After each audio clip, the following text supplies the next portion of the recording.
up? We have Real Talk Burn Legacy event. I'm your host, Carney. I've got my co-host with me. What's going on, Nimflow? Shout outs to our sponsors, Union Heights, Battle Rap Australia, Dogs of War Photography. Let's get it going.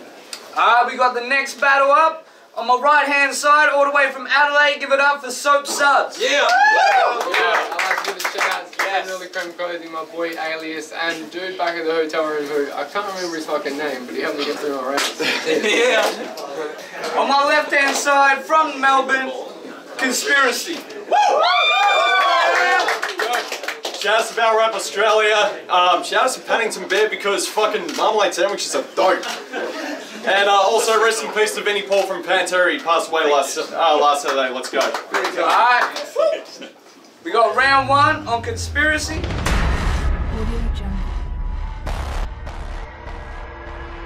Alright, yeah.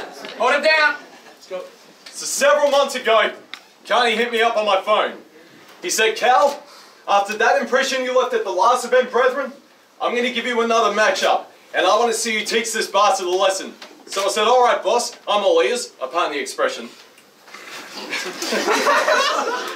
And after a bit of negotiating, I received in payments a bag of Coke, a $1,000 chip from Crown, a pack of smokes, and a $50 note for a game of Mork Chili, only to find out that I was battling Sope.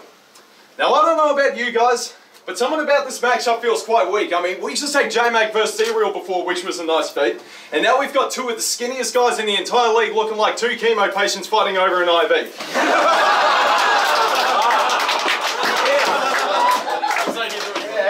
So, it's going to be a clean body at best as an honest request, but if Sope's murdering me, I'll let the prison inmates drop him instead. I promise you, friends, as someone who's an outcast in this, it's going to be so fresh, so clean, it's going to be like Outcast did it. Look, y'all wanted to see a bag? Well, this is going to be a lethal blow, the way I'm a zip Scotty up like Dr. Evil quotes, because the doctor's in the building. And already these people know this body keeps getting bigger like fetal growth. See, if I'm getting my hands dirty, you're witnessing this burn mic just shudder the way I'll put Sope in a tight grip like the Fight Club cover. I'll throw his body in the Yarra after committing the slaughter. They won't ever find his body. Sope's known for dissolving in water. Look. Fuck guns. I'll end a life without shells. The way these punches pound will do more than make his mouth swell. A single one will separate mine from someone. A foul spell when one sock will set him free like Dobby the house elf. Look. Get him! Now looking at your battles, you have the tendency to act like your flow's hotter, thinking that your opponent won't drop you. Well, for this battle, I'm gonna go hopper on this bitch, because these punches are showstoppers. Think Pacquiao. I'll give him double. Black ice, no vodka. I'll make these lines connect like a phone collar. I'll use them to string them up from the neck like my guitar. Folk genre, shit will strangle the stock. Choke collar, he'll hit a high pitch. Shit look dramatic on screen. Soap opera, yo! Now I don't know how many of you have watched this vids, but there's a lot of shit that's not as sick as y'all would think. Once he's watered down, Soaps has bubbled up as a comic strip. I'll be honest, bitch. You think you got this win? You're dead wrong. Props to Big. From the Got Beef clips to the Gauntlet vids, you've been getting dropped more than Sonic's rings, and in your battles, you've been trying to replicate Soul's character, and yet you've still been getting bodied and been seen as an old amateur. So I don't know how anyone in this room can think of you as a bold challenger when you haven't won a single battle with that Soul caliber, because you and the crowd have got no connection. That's a known perception. I find that so depressing, like Coke and Pepsi. Always having his bros and brethrens cheering at his bars like Soap is hectic. But you ain't known the vets or pose a threat with any of the jokes he's selling. Every one of them laughing is gas. Joke is weapon. Meanwhile, I had a classic with shades last time, and brethren, today you'll be the next one to find the exit. So act like you got this in the bag, but this won't be a slice of heaven, because you ain't never seen a conspiracy attack like this. Since 9/11, let's go! We got round one on Sope Suddz. Yeah. The only conspiracy in this fucking room is how he is actually stood here with me. Seriously. I do not give a fuck. I may have slipped up and forgotten this first round, but I could still kill you with freestyles right now. But it is besides the point. It is pressure. A whole lot of shit that has got to me over the last couple of months. But I could still do it when it came down to the crunch. This right here doesn't come out of a pad. This comes out of my heart. And you know what? I'm glad that's something I have. Because a lot of people in this scene are heartless. And regardless of that, I still put everything I have in my soul, body, and whatever the fuck you had to reference in that last round with that. So it doesn't matter if this is a rebuttal or me just having to wing it for one whole round. It just proves that I'm better than you, whether it comes to written or freestyling now, because it comes to the truth. And that the fact is you're a metalhead that's writing poorly. So why the fuck would I not fuck you up? Because wow, you've been doing journalism for 4 years. That's kind of boring. As a matter of fact, if there's someone here that's live reporting and the media immediately want to comment from me, they can write it for me, because hell, I'm not out for that type of glory. Plus, if I stick a knife in your gut, you're the one that's got that insider story. Yes. But this battle right here was to prove I was willing to travel. And this was to prove that even though you thought you weren't getting the same soap as on an ADL stage, yeah, that's not doubtful. And even if the odds are like poker and I'm gonna play by the house rules, I'll turn your fucking house to rubble and that bitch will become a crown jewel. Yeah. So you wanna say we ain't from the same school? Bro, I was hustling in my hood before we even played pool. I was fucking pocketing 8 balls, bitch round.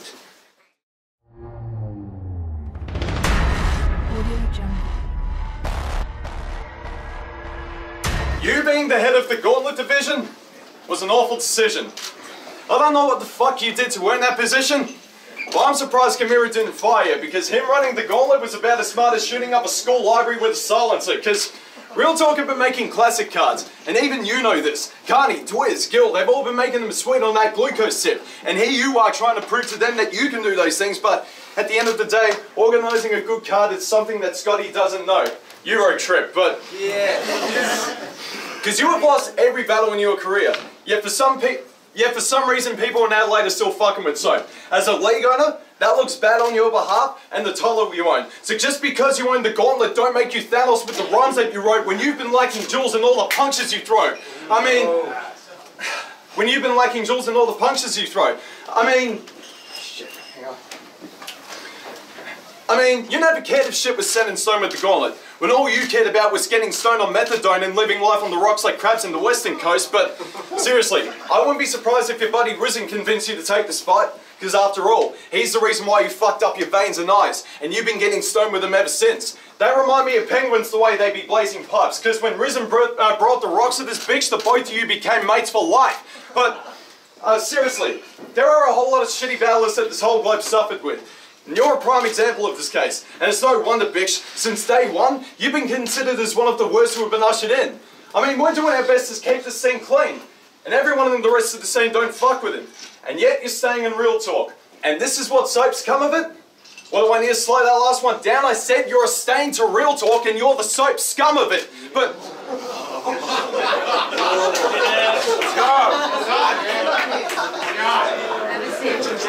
But seriously, I want to know how the fuck all this nonsense happened. Because there were way better fucking choices for hosts from DOS to Manners. I mean, shit, maybe even some of the low mid-tiers would have wanted the status. Plus, if someone actually has the experience to run a fucking organisation, then all that shit ain't even a proper challenge. So how are you the one that got to manage all the Gauntlet matches when you have the brain with the slowest process pattern and the fucking face of a sloth on Xanax? Because...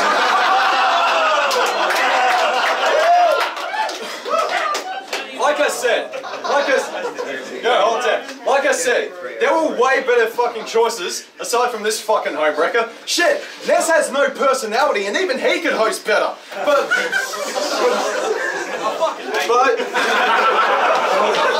I love you, Ness. Hang on. But I should mention that I was there when you battled Social Change, and that shit was a big blunder. You lost to a guy that spat 2011 dick jokes and called you an ass-kissing shit fucker. I can't think of anything more embarrassing than that. Seriously, has anyone actually seen Suddz vs Social Change? Don't bother, you get more entertainment out of a smoking break. But seriously, tell me one time 456 said you performed quite sick, because judging by everyone's reaction here, you're quite shit, but hey. I get the feeling you did the Gauntlet shit to get involved in 456, but your chances of joining them is not likely, because bro, this is the God's honest truth, mate. You are the 456, what Deebs is to Swoop Game. That's fucking facts. Nah, never mind, but remind you, this is the same guy. Only he gets it. But remind you, this is the same guy that called out dunks in a battle on Gauntlet. Dunks, one of your city's top tiers, and he thinks he's a tough guy. The day you battle him is when Emre2K drops a decent punchline. Let's go, man. We got round 2 on Sope. Alright, you want to talk about that bullshit about fucking... Hold it down. You want to talk about that bullshit about me not hosting Gauntlet properly? Dude, just be real. I brought in your last opponent and I also brought in D-Real. Think about that, dickhead. Alright. Alright. But yo. Fuck it. I couldn't even see where I was supposed to go. Trust me, the last 3 months have been really fucked. I said that in the last round, but who gives 2 fucks? Because literally what I'm trying to say is I wanted to give you every effort today. But it's heartbreaking that everything in my life got in the way of this thing. So I will gladly give you a rematch. But honestly, you can take the win. Seriously, I fucking paid the trip just to take this straight on the chin because I know freestyling in a written event isn't actually meant to be done. I had 3 rounds, but they weren't prepared. I didn't actually go over them. Fuck. I mean, that's just me being truth. So this is supposed to be real talk, so fuck it. I might as well tell you the rest.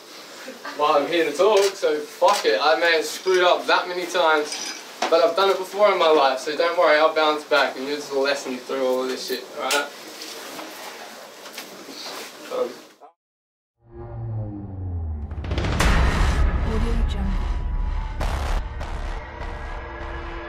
So he says he's a freestyler. Well, I got told prior to the battle that he was going really crazy and that he's wildin'. You freestyled that last round? Shit, so much for freestyling. Alright, now, prior to a battle, if there's one thing you should never do, it's telling your opponent shit that can be used against you, obviously. But what I'm about to say, he's gonna wish he could take it back. Because this guy just had to tell me one night on Facebook chat that he got his mates to pay for his flights and accommodation to make this clash, and that when he gets home, he doesn't even have to pay them back. Good mates.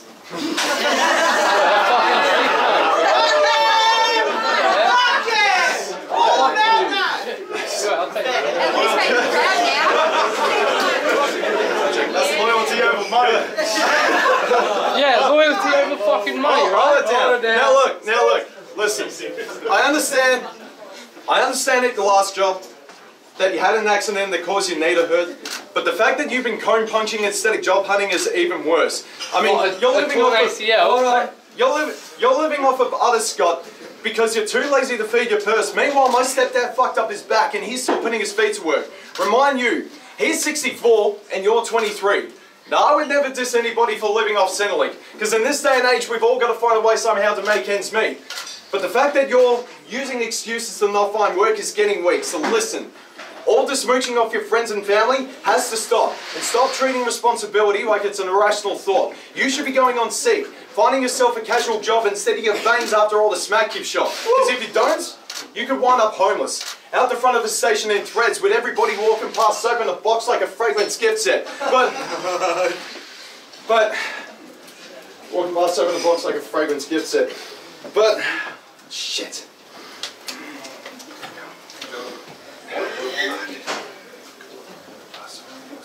Sorry, you bloody bag. Yeah, hold. Past Sope in a box like a fragrance gift set. Hold it down.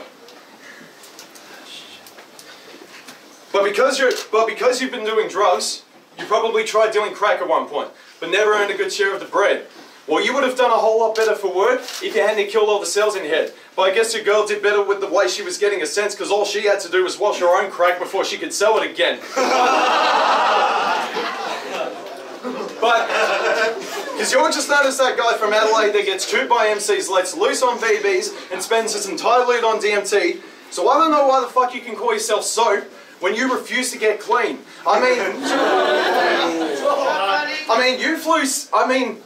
You came all the way here to Melbourne claiming you're here to cook cunts, when in the last couple of years you're the one who's been getting cooked, cunt. But, because you flew 700 k's away from home where you get high in the burbs, and now you're out here in Melbourne thinking you're claiming my city's surf. But this junkie knew once he stepped off the plane that I'd have him murked, so I guess you couldn't smuggle any of your own ice for the burn. So, really, no reaction, shit. There it is. Well, I can't expect you... But I can't expect your progression to get better in your direction, especially when you look like you've been getting more needles than my entire record collection. But I heard that whenever his mum took him clothes shopping, his behaviour was out of place. How many times did your mother tell you the belt goes around your waist? I mean, but after all the fact jokes they used on Shades about how we should lose some weight, looking at you, I reckon that both your bodies could use a trade, because while he's trying to reduce his gains after all the food he ate, you're looking a lot like Siggy Pack Brian from back in his youthful days. Seriously, has a one-track mind in his head, saying this battle rap shit's taking him places like a backpacker, yet going up to his mates asking for cash like a panhandler. I mean, people in the LA say you are real, but you ain't one of those URL gat clappers. Just because you've been shooting up yourself don't make you a smack rapper, so... Yeah. So if all you analyzers think Sope is the maddest writer and what Yab is fire, I'll just say this. You should have gone with hand sanitizer. Let's go. Let that third round on Sope Suddz, let's go. Alright. Fuck it, this is the last reference that you're getting tonight. How about this? I can see you're an Eminem fan, right?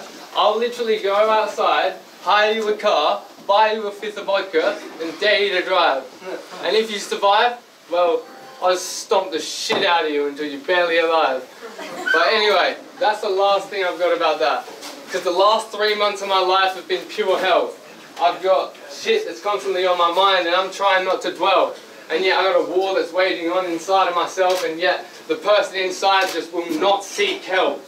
And yeah, my dad taught me one thing when I was a kid. It's play the hand you were dealt. So first up, Dad gets sick. And you know what's ironic? In that social change battle, I said every great story has a twist. And I guess mine was this. I have a 14-year-old sister. I didn't know until last month she exists. She's even had time to exist. And until now, my life has been turned upside down. Like, what the fuck is this shit? So you're telling me about my drug addictions and how I was jumping into prescriptions. That's because when I seen Mum at dinner and I was dribbling, she was like, shit son, and a lot of that hurt, but none of it hurt as much as this one. After 4 fucking years. She left me because she said I couldn't listen. But her friends lied when they tried to say that she wouldn't miss him, speaking of me. And I tried to be there, right through till the very end. You know, I was one of them people, I just wanted to be her friend. But sometimes you've got to part ways. And hell, you want the truth? Strange times, ambos 3 times, 1 month, I almost died. First time by accident, just trying to forget my thoughts. Second time, on purpose, because I didn't want to feel no more. Third time, I knew I hadn't ingested enough, so I treated my arm like a pile of coke. I started cutting the fuck up. And here's the difference. Here's the difference. I don't do that shit or say it right now to try and set no trends. And if I've got a point on a razor, it won't skew to the side like your emo friends. So you know what the truth is? Man, life can be a bitch, but you gotta get through them hard times so ones like these can exist. Fuck you. Let's go, my friend.